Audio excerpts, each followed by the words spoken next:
Hello viewers, welcome back to another soul-thirsty episode. Today, Q and I will be thrown back to a bygone era at a water town in Beijing. And since it is said to have some of the most epic night sceneries in the whole of China, we will be spending a night there. So without further ado, let's go catch a bus. Let's go grab Q first.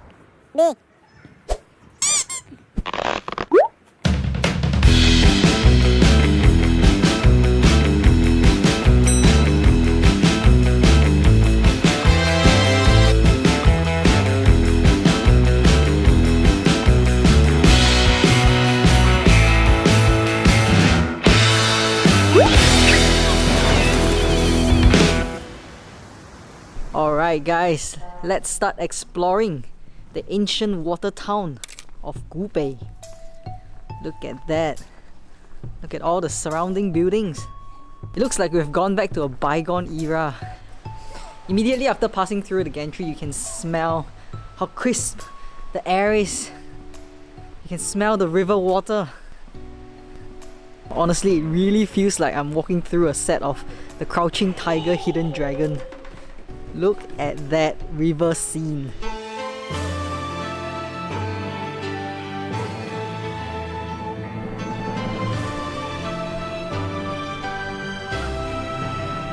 Did you guys see that? The lake is frozen. How cool is that? It's like I'm back in ancient China. Look at the attention to details. So we have arrived at this cross junction. If we continue going straight, it's gonna be where the restaurants and food scene are. But if we turn to the left, it's gonna be where all the other attractions are. And since you already paid for the entrance fee into this water town, right? All the attractions on this list, it's free of charge. I mean, not really free of charge, like it's part of the package. And that has to be like the 10th cat that I've seen today in this area. So it only wanted to flash its butt to me.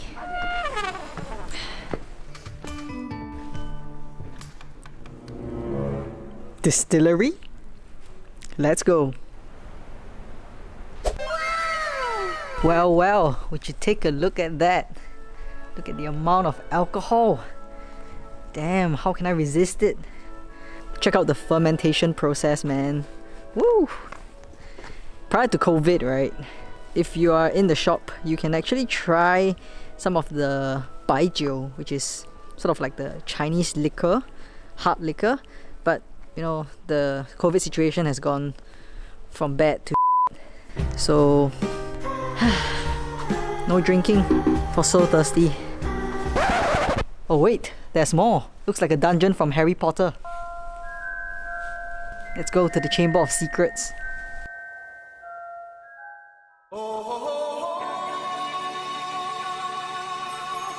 My bad, this is not the Chamber of Secrets. This is the Chamber of Gold. This is where they keep all the delicious liquor, all the delicious wine. The moment you enter this place, you can already smell the alcohol. It makes you salivate immediately. I mean, like, it just smells like something so sweet and delicious. But this is a classic case of you can see and smell it, but you can't have it. Well, that's the end of the entire distillery circuit. I'm beyond disappointed. Preposterous! They didn't allow me to drink! But if you know from my previous video, you would know that So Thirsty always comes prepared. We've got our own stash of alcohol ready for tonight. But for now guys, I think we'll go check out the other attractions because there's nothing much here.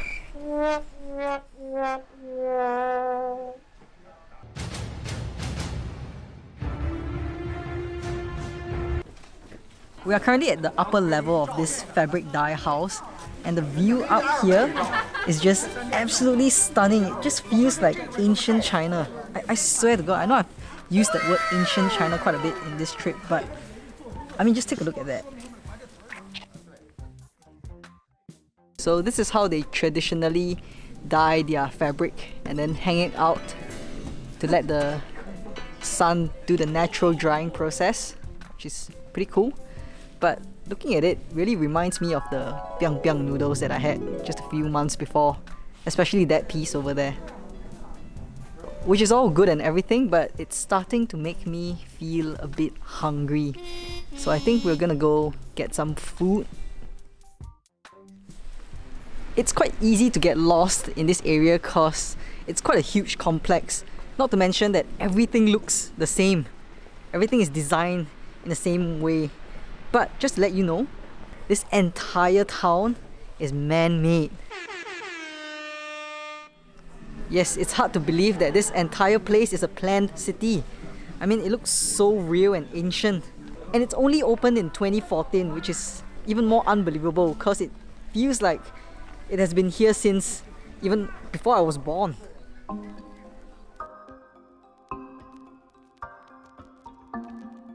So after walking around for some time, we finally found the little food snack alley.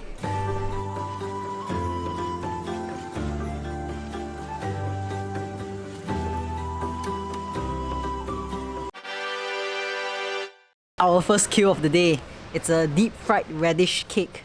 I've heard good reviews of it online, so let's give it a go.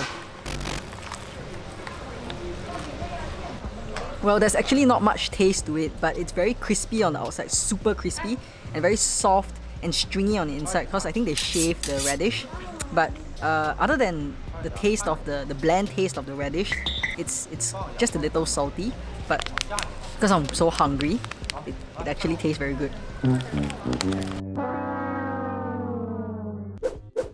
So we got two extra hits. We've got one of the luo si fen, and we also got the clay pot rice. This is said to be the legendary stinky noodles. I probably will do an individual episode on this dish itself, but since we're here, we should just try it. I think I'll start off with the clay pot rice just so that we eat it while it's hot.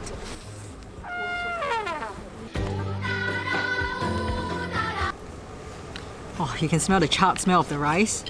Inside there is some roast meat and a Chinese sausage and also some bok choy.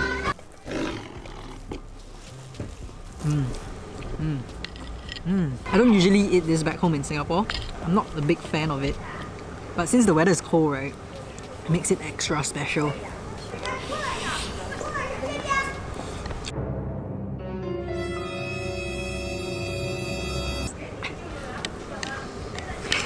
My god, this really stinks. It's a smell of some sort of fermented thing that I have never encountered before. I don't eat smelly tofu, but I've tried it and the taste isn't as bad as how it smells. So I'm gonna give this a shot. I'm gonna give this a chance.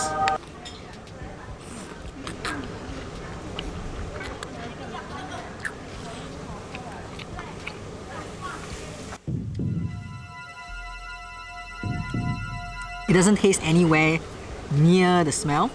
Like it's very oily because of the chili oil. And there isn't any bad aftertaste or anything. Actually, I quite like it.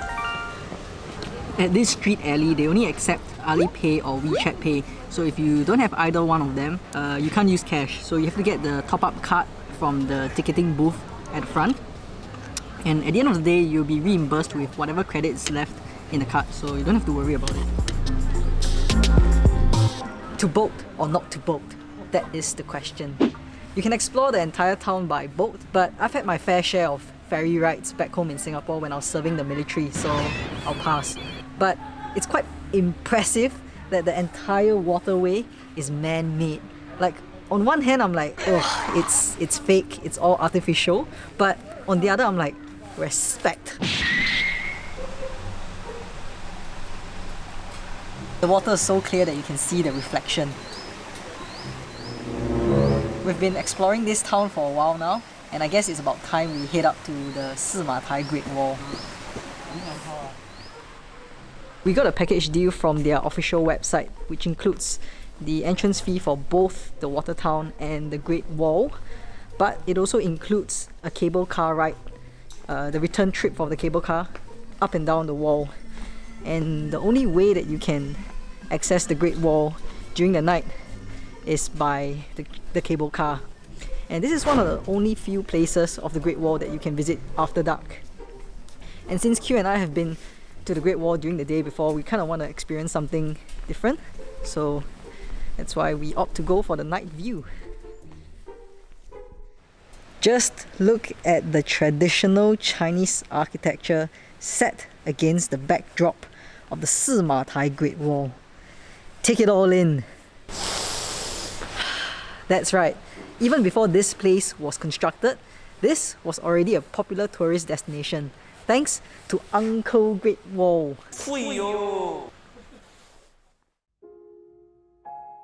So the town has just started to light up, and it is just absolutely beautiful. Like, take a look at the surroundings. So perhaps this is how it looks like or feels like back in the days. I mean, you can even see the Great Wall from up here since it's lit up. Just absolutely stunning, so beautiful. I've never seen anything like that before. Wow guys, this is the reason why we decided to come to Gubei and stay till the night. This place truly becomes alive at night. Guys, artificial or not, you've got to admit, this is amazing. I mean, the night view is honestly one of the best scenes I've seen in my entire life. Second to Ginzan Onsen only.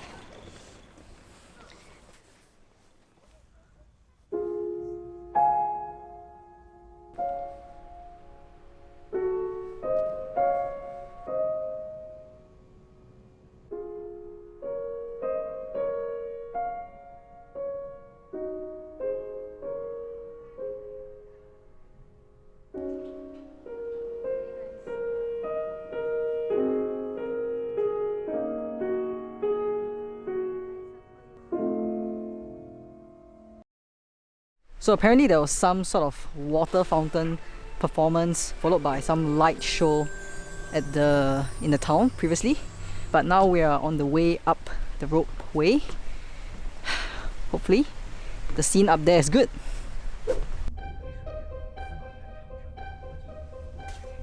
Well, we are currently in the cable car up the Great Wall, and honestly they say that the view up there is godlike.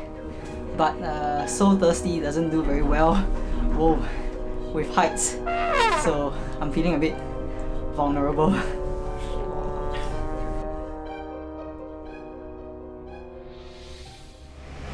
Thank God we made it up safely.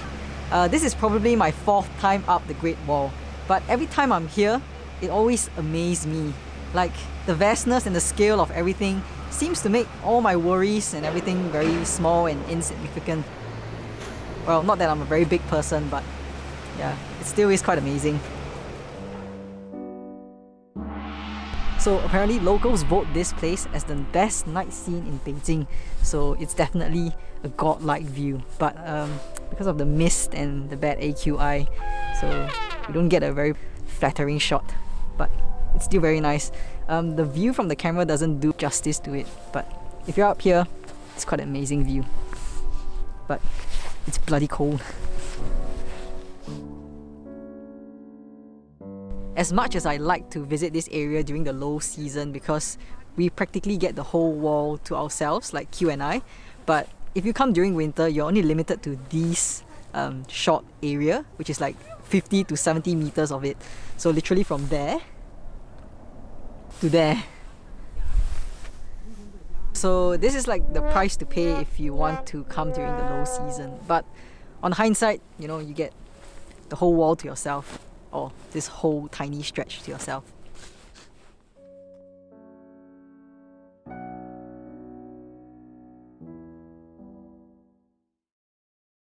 Well guys, that's the end of our Gubei trip. From the traditional architecture to the waterways, this was truly an amazing place. We hope that this video has given you some ideas on where to visit the next time you come to Beijing. And please, if you have enjoyed the video, do give it a thumbs up. If you're interested, I've left a detailed breakdown of the trip down in the description box. But for now guys, many thanks for joining us, and don't forget to subscribe and stay so thirsty.